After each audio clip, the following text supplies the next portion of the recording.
G'day YouTube.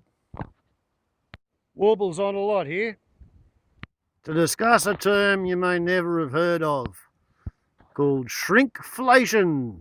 Once upon a time, a can of soup was a can of soup and you paid a certain price for it and you got a certain amount of soup. 500 gram to the can. And of course, the theory is that making your soup out of organic vegetables, they're more expensive, so that costs more. But instead of, or perhaps as well as, charging you more for a can of organic soup, they shrink the can. So even if the price of a can of soup stays the same, you get less soup for your money. That's an unsubtle example of shrinkflation. Here's a better one. Swamp wallabies delight. Eastern grey kangaroos 2. Once upon a time it used to say open at the other end, and a lot of people didn't understand stumble and they found that insulting.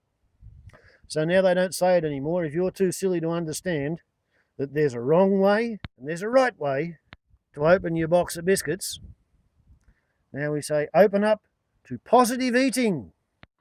The reason it used to say there's a right way and a wrong way is because at the right end of the box there's a little tab.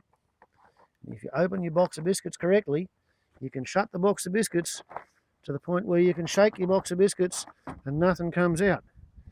And a lot of people used to get insulted by being told what end of the biscuits to open the box at. So therefore, thus and because the biscuit manufacturers decided if they can't figure out what end of the biscuits, what end of the box to open to get to their biscuits, why would you give them a full box of biscuits? Why not sell them a fifth of a box of air instead? Now I don't know whether once upon a time there used to be 275 grams of biscuits in the box, or whether they've got the same amount of ingredients but they've got a different yeast content.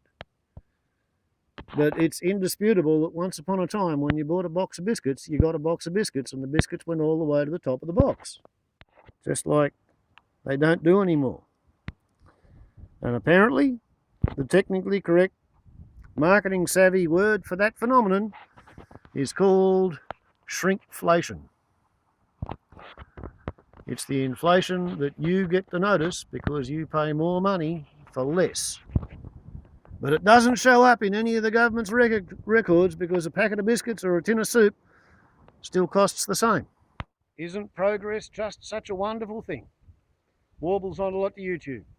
Shrinkflation, beware of it. Ciao.